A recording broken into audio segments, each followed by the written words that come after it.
Halo semuanya, perkenalkan, saya Iren Silalahi. Saya dari kelas 10B. Pada kesempatan kali ini, saya akan menjelaskan mengenai norma sosial. Teman-teman sekalian, tak heran lagi kan mendengar kata norma? Norma merupakan aturan atau ketentuan yang mengikat keluarga kelompok yang ada dalam kalangan masyarakat. Norma ini berisi panduan, tatanan, serta pengendalian tingkah laku sesuai dengan harapan masyarakat. Lalu, apa itu norma sosial? Jadi, norma sosial merupakan petunjuk yang harus dijalankan maupun dilaksanakan. Norma sosial ini berisi anjuran dan larangan mengenai tingkah laku yang ada dalam kelompok masyarakat. Namun, jika kita tidak melaksanakan serta melakukan norma sosial tersebut, maka kita akan mendapatkan sanksi sesuai dengan kesepakatan. Setelah saya menjelaskan apa itu pengertian norma sosial, di sini saya akan menjelaskan ciri-ciri norma sosial. Berbeda dengan nilai sosial, norma sosial memiliki ciri-ciri berikut ini. Yang pertama, berupa aturan tidak tertulis. Misalnya, norma yang ada di keluarga seperti mengucapkan salam saat hendak masuk maupun keluar dari rumah. Meski norma ini tidak tertulis, namun ini menjadi norma atau aturan yang telah ada di rumah kita. Yang kedua, ada norma sosial disepakati secara bersama-sama. Yang dimaksud yaitu norma sosial dibuat sesuai dengan kesepakatan bersama. Contohnya, norma yang ada di kelas seperti membayar uang kas setiap bulannya sesuai dengan jumlah yang sudah ditetapkan. Ini dilakukan berdasarkan hasil dari mufakat maupun musyawarah antar warga kelas.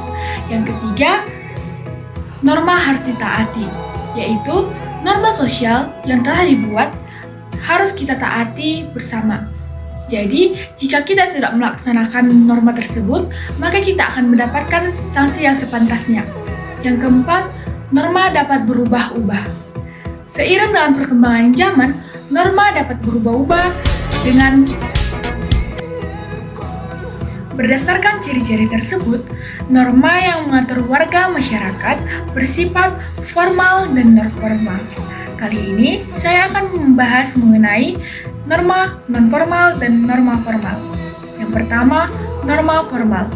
Norma formal merupakan norma yang berasal dari lembaga masyarakat atau institusi. Biasanya norma ini tertulis dan memiliki sanksi. Contohnya, peraturan pemerintah, undang-undang, dan lain sebagainya. Yang kedua, norma non-formal. Norma non-formal ini biasanya tidak tertulis dan memiliki jumlah lebih sedikit dibanding dengan norma formal, serta aturan yang telah dilaksanakan oleh masyarakat tidak diketahui siapa yang membuatnya. Contohnya, kaidah atau aturan yang berada dalam kalangan masyarakat seperti adat istiadat, aturan keluarga, dan lain sebagainya. Karena sikap seseorang yang senonoh terhadap aturan, maka norma ditingkatkan berdasarkan kekuatan memaksanya dan berdasarkan sanksinya. Terdapat 4 tingkatan, yaitu cara, kebiasaan, tata kelakuan, dan adat istiadat. Nah, saya akan menjelaskan keempat tingkatan tersebut. Yang pertama, cara atau usage. Ini merupakan suatu perilaku individu yang dilakukan dalam sebuah kelompok, namun tidak dapat dilakukan secara terus-menerus karena akan mendapatkan sanksi yang berupa ejekan dan cemooh dari orang lain. Contohnya, saat seorang makan, ia mengecap dan bersendawa. Ia akan mendapatkan teguran dan itu menjadi sanksi. Yang kedua, ada kebiasaan atau full praise. Ini merupakan perilaku atau perbuatan yang telah dilakukan secara terus-menerus dan menjadi kebiasaan pada dirinya sendiri. Contohnya, menggunakan tangan kanan untuk makan dan menyalam orang tua, mematuhi dan menghormati orang tua, dan lain sebagainya. Yang ketiga, ada tata kelakuan atau mores. Ini merupakan perilaku yang diterima oleh masyarakat secara sadar dan berhubungan dengan kepercayaan, dan keyakinan. Contohnya, larangan untuk melakukan kejahatan seperti mencuri, menghabiskan nyawa orang lain, berjudi online, dan lain sebagainya.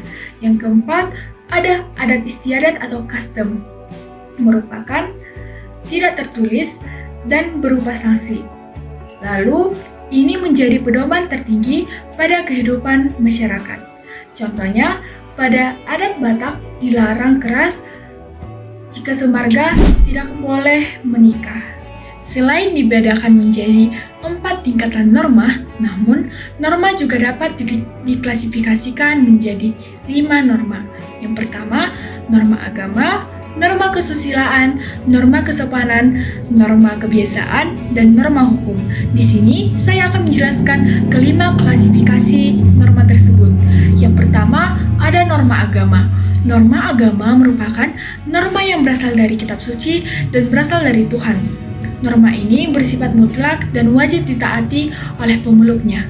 Contohnya, menjalankan ibadah sesuai dengan kepercayaannya masing-masing dan akan membentuk sebuah sikap toleransi. Yang kedua, ada norma kesusilaan. Norma kesusilaan bersumber dari hati nurani dan memiliki jenis berasal dari akalnya. Contohnya, tidak berbuat rasis dan tidak melecehkan orang lain. Yang ketiga, ada norma kesopanan.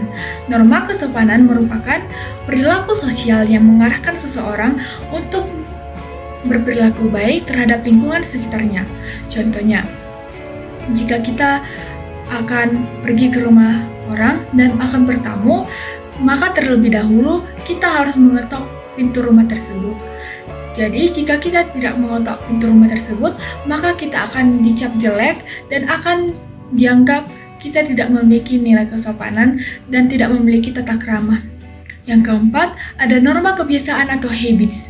Ini merupakan perbuatan yang telah dilakukan secara terus-menerus sehingga membentuk kebiasaan dalam dirinya sendiri.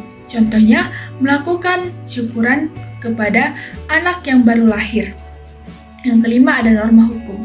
Norma hukum merupakan norma atau aturan maupun kebijakan yang bersumber dari lembaga masyarakat atau lembaga tertentu. Contohnya, pengendara harus memiliki SIM atau surat izin mengemudi. Lalu, dari penjelasan tersebut, kesimpulan yang dapat saya ambil yaitu kita sebagai masyarakat harus mematuhi norma sosial yang ada atau yang telah ditentukan. Jadi, jika kita tidak menaati atau melakukan norma sosial tersebut, maka kita harus siap mendapatkan sanksi yang telah ditentukan. Sekian presentasi dari saya ucapkan terima kasih.